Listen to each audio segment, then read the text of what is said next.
Hello guys.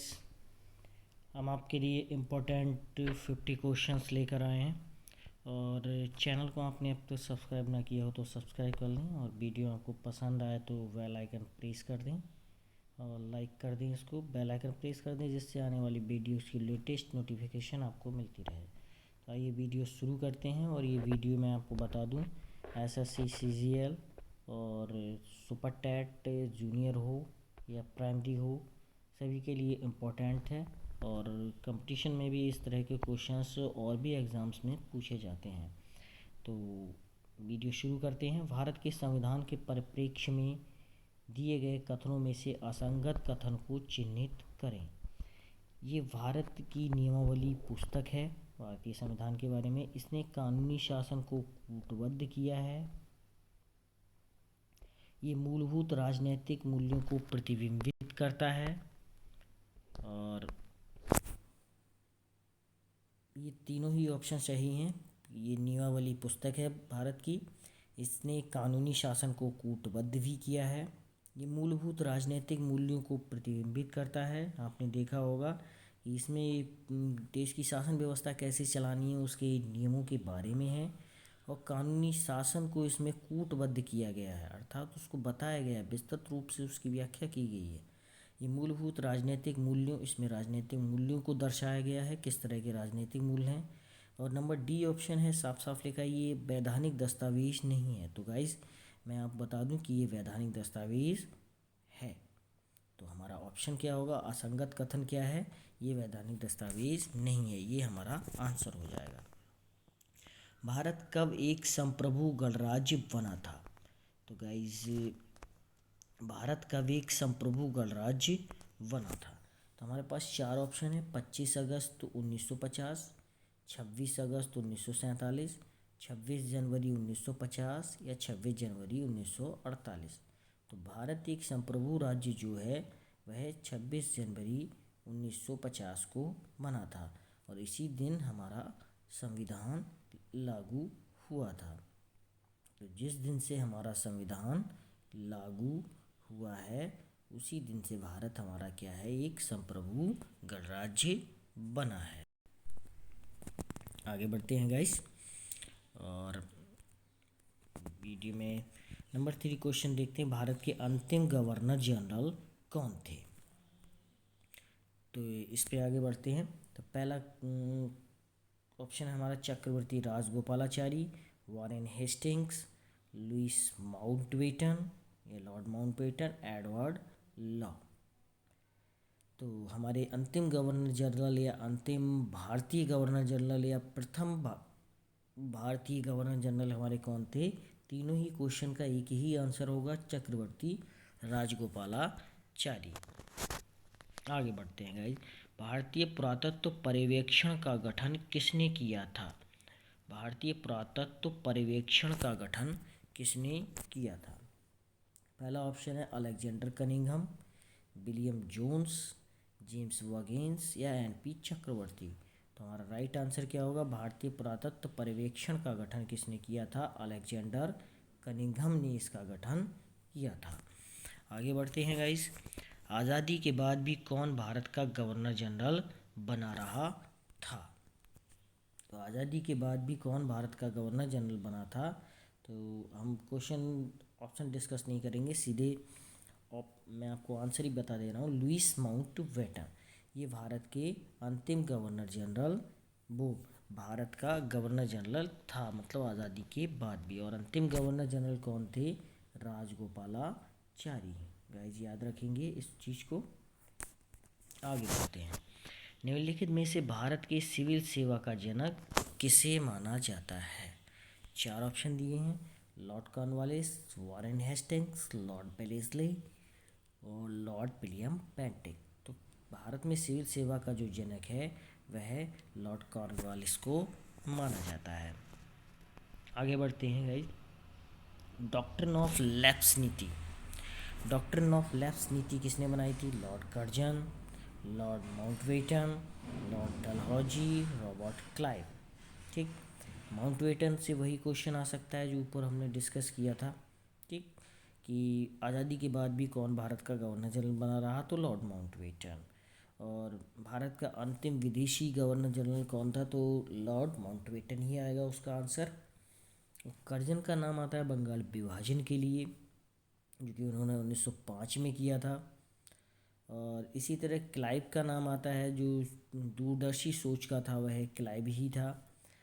और Lord Dalhousie का जो नाम आता है वो डॉक्ट्रिन ऑफ लैप्स की नीति के लिए आता है।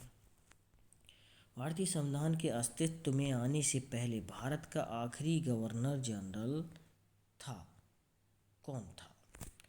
ऑप्शन है कई हमारे पास, चक्रवर्ती राजगोपालाचारी, विस्काउंट माउंटबेटन और डॉक्टर राजेंद्र प्रसाद और विस्काउंट वावेल। तो हमारा राइट आंसर क्या हो जाएगा? चक्रवर्ती राजगोपालाचार्य भारत ये संविधान के अस्तित्व में आने से पहले भारत के आखिरी गवर्नर जनरल। आगे बढ़ते हैं गाइस, क्वेश्चन नंबर 9 पे आते हैं। स्वतंत्र भारत के गवर्नर जनरल कौन थे? तो उसका आंसर भी क्या होगा हमारा? स्वतंत्र भारत के गवर्नर जनरल कौन थे? लॉर्ड माउंटबेटन थे। बंगाल सती विनिमय 1829 भारत के किस गवर्नर जनरल द्वारा लाया गया? बहुत ही इंपॉर्टेंट क्वेश्चन है गाइस ये। एडवर्ड लॉ ऑप्शन है, Lord William Bentinck, sir Henry Hardinge, William वाटरवॉर्थ वेले। तो हमारा राइट आंसर क्या होगा? Lord William Bentinck. Bengal sati विनिमय 1829 भारत के किस गवर्नर जनरल द्वारा लाया गया?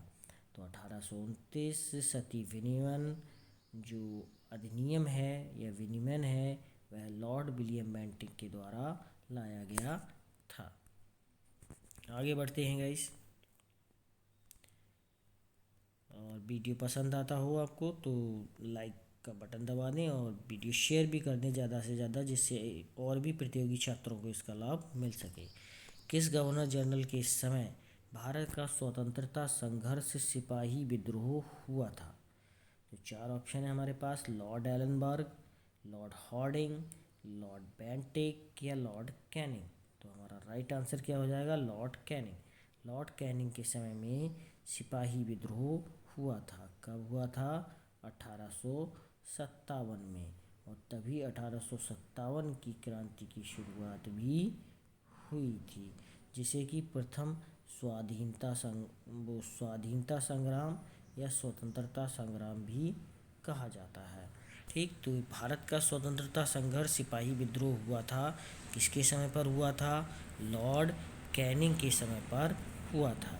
आगे बढ़ते हैं क्वेश्चन में, भारत के गवर्नर जनरल के रूप में लुईस माउंटबेटन की जगह किसने ली थी? तो भारत के गवर्नर जनरल के रूप में लुईस माउंटबेटन की जगह आपको पता है सी राजगोपालाचारी ने ली थी, जो पहले भारतीय गवर्नर जनरल थे और जो अंतिम भारतीय गवर्नर जनरल भी थे। आगे बढ़ते हैं गाइस, पहला हिंदी अखबार 30 मई 1826 ईस्वी को शुरू किया गया था। कब शुरू किया गया था गाइस? 30 मई 1826 ईस्वी को शुरू किया गया था। ये दिन पत्रकारिता दिवस के रूप में मनाया जाता है। पत्रकारिता दिवस कब मनाया जाता है? 30 मई को हम प्रतिवर्ष पत्रकारिता दिवस मनाते हैं गाइस।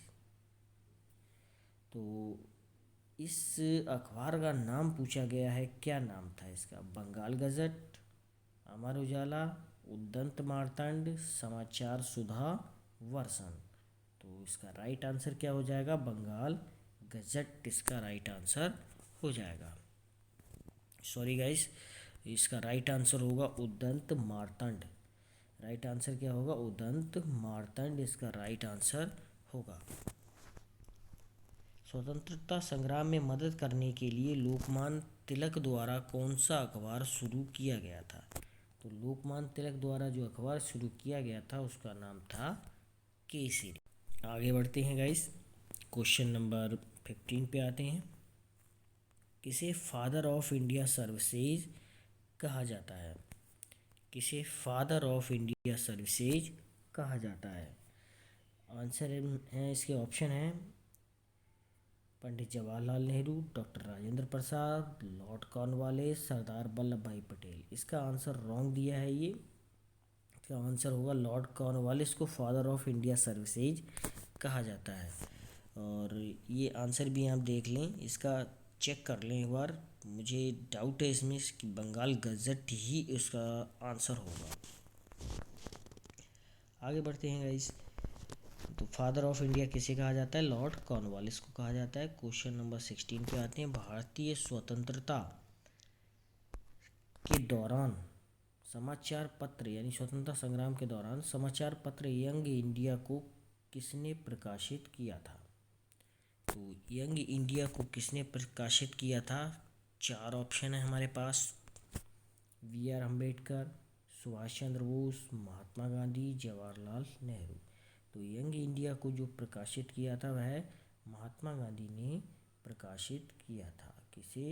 यंग इंडिया की बात आएगी तो आप किसको टिक करेंगे? महात्मा गांधी को। आगे बढ़ते हैं। महात्मा गांधी को दक्षिण अफ्रीका में एम्बुलेंस सेवाओं में उनके योगदान के लिए अंग्रेजों के कैसरे हिंद पदक से किसने सम्मानित किया था?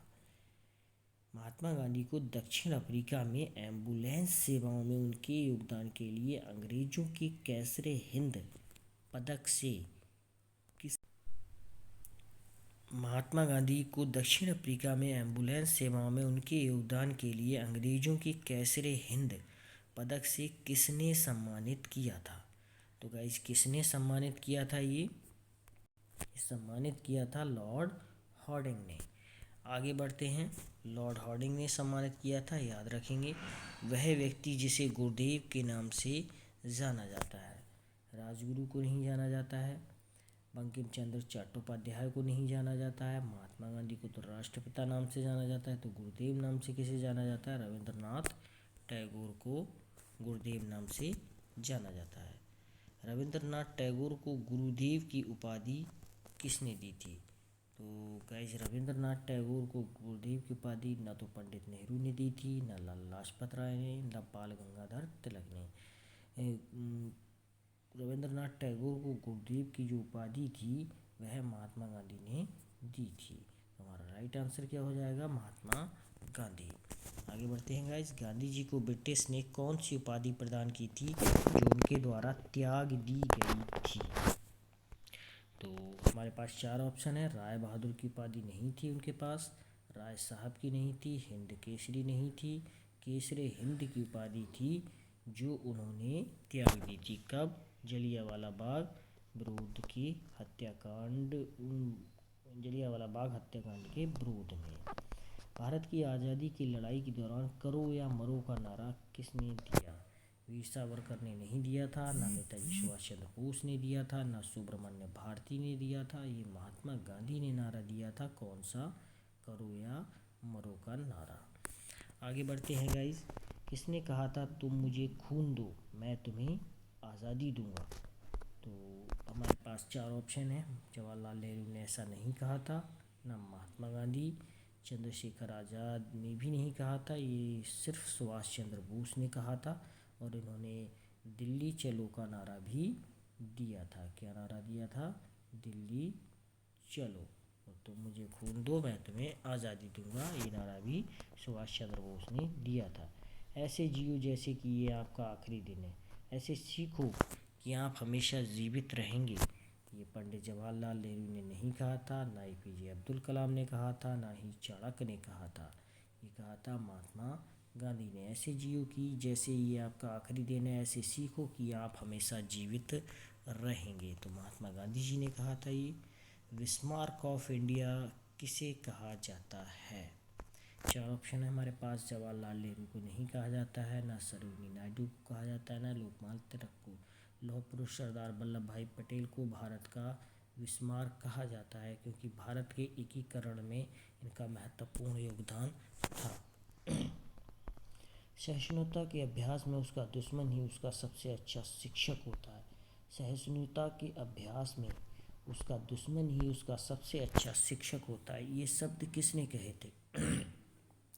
ना तो गौतम बुद्ध ने कहे थे, ना महात्मा गांधी ने कहे, ना बराक ओबामा ने कहे। ये शब्द थे दलाई लामा के।